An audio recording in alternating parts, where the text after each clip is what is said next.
নিষিদ্ধকরণ প্রশ্নে সেখানে আপনারা জানেন যে রিফাইন্ড আওয়ামী লীগ নিয়ে একটি কোশ্চেন এসেছিল। তো এইখানে বিভিন্ন জায়গায় বিভিন্ন বক্তব্য এসেছে। আপনারা বিএনপির একটি বক্তব্য দেখেছেন যে সালাউদ্দিন সাহেব বলেছিল আওয়ামী লীগ নিষিদ্ধকরণ। তো সেখানে নিষিদ্ধকরণ প্রশ্নে বা তাদের যে ইলেকশন কমিশনের যে নিবন্ধন প্রক্রিয়া সে বাতিল ক্রমে কিন্তু মাঠে একটি আন্দোলন শুরু হয়েছে এবং সেই আন্দোলনের জায়গায় কিন্তু যখন মাঠে আন্দোলন শুরু হয় তখন কিন্তু মাঠে মিলিটারি ফোর্সও আছে এবং পুলিশ ফোর্স অ্যাক্টিভ আছে।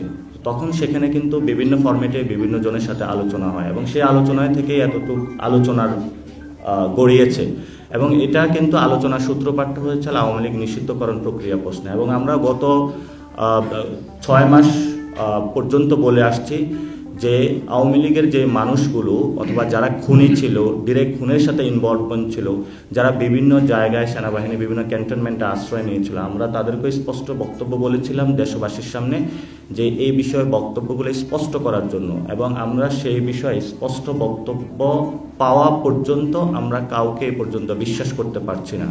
কারণ জনগণের জায়গা থেকে যারা বিভিন্ন জায়গায় খুন করে আশ্রয় নিয়েছিল তাদের বিষয়ে সুস্পষ্ট বক্তব্য আসা ছাড়া বাংলাদেশের যে বর্তমান যে সংকট রয়েছে তা থেকে আমাদের উত্তরণ করা সম্ভব নয়।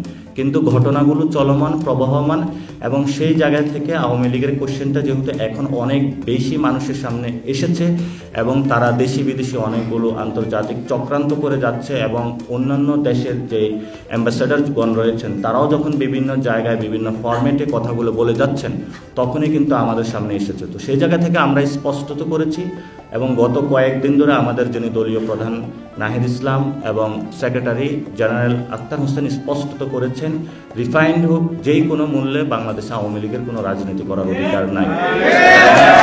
আমরা এই বিষয়ে ঐক্যবদ্ধ থাকব, সেটা রাষ্ট্রীয় প্রতিষ্ঠান হোক যেই কোনো প্রতিষ্ঠান হোক, কেউ যদি আমাদের সামনে দাঁড়ায় আমরা সে যুদ্ধ চালিয়ে যাব ইনশাআল্লাহ।